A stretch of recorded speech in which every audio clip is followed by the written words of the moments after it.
അതെ, രാവിലെ എണീറ്റാലേ അവിടെ ഇവിടെയൊക്കെ എന്തെങ്കിലുമൊക്കെ ആലോചിച്ച് താങ്ങി തൂങ്ങി നിൽക്കുന്ന ഒരു സ്വഭാവം എനിക്കുണ്ട്. ചെറുപ്പത്തിൽ അത് ഏറ്റവും ചെയ്തിട്ടുള്ളത് രാവിലെ എഴുന്നേറ്റാല് വാഷ് ബേസിന്റെ ഫ്രണ്ടിൽ നിന്ന് പല്ല് തേക്കാതെ മുറ്റത്ത് ബ്രഷുമായിട്ട് നടക്കുന്ന ഒരു പരിപാടിയുണ്ട്.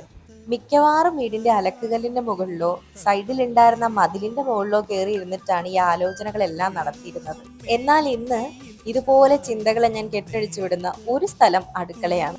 പ്രത്യേകിച്ച് ഇതുപോലെയുള്ള എളുപ്പ പണികളൊക്കെ ചെയ്യുന്ന സമയത്ത്. ഒന്ന് രണ്ട് ദിവസത്തേക്ക് ഏട്ടൻ നാട്ടിലേക്ക് പോയേക്കാണ്. അതുകൊണ്ട് ഒരുപാട് സമയം മെനക്കെടുത്താത്ത പരിപാടികളൊക്കെയാണ് ഞാൻ ഇന്ന് നോക്കുന്നത്. ഇന്ന് ബ്രേക്ക്ഫാസ്റ്റിന് ദോശയും തക്കാളി ചട്നിയുമാണ്.